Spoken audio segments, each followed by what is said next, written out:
Bonjour à toutes, bonjour à tous. Nous nous retrouvons aujourd'hui pour un nouveau point en tricotin.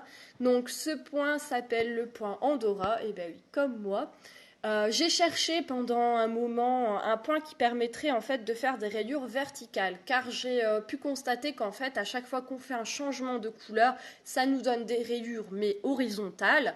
J'en avais vraiment marre d'avoir toujours des lignes horizontales, donc je me suis un peu creusé la tête afin de trouver un moyen d'avoir du vertical, et je vais évidemment partager ça aujourd'hui avec vous.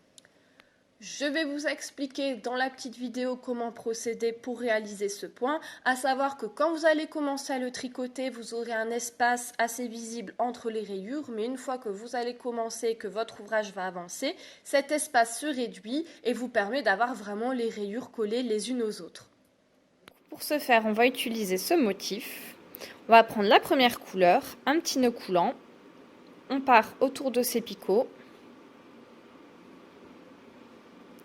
Et ce, jusqu'à la fin du tricotin. On prend la seconde couleur, on l'attache au picot supérieur.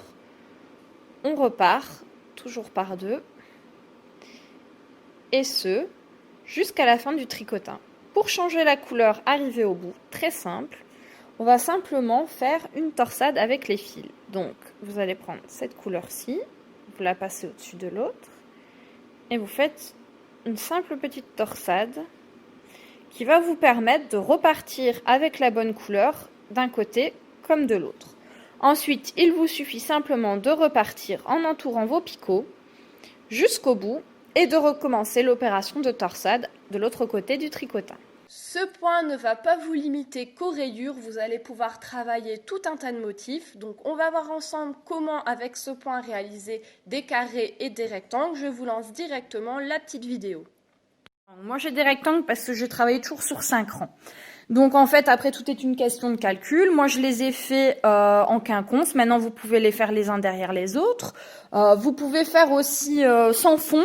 Et donc carrément à chaque fois repartir, ça va faire un effet damier.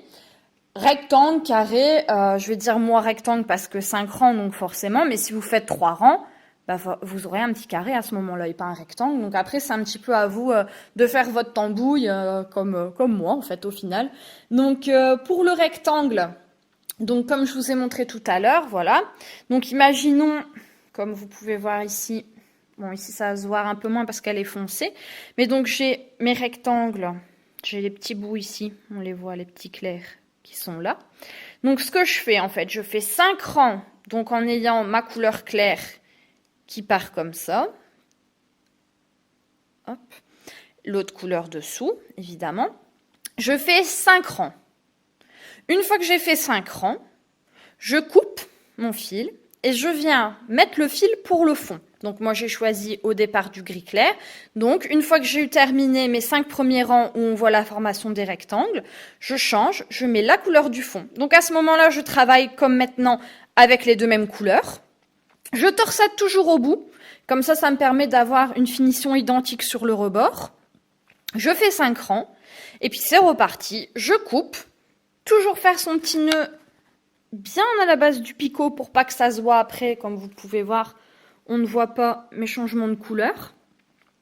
Une fois qu'on a changé son fil, on refait 5 rangs, hop, et on alterne comme ça à chaque fois, donc le petit rectangle, le fond, le petit rectangle, le fond, etc.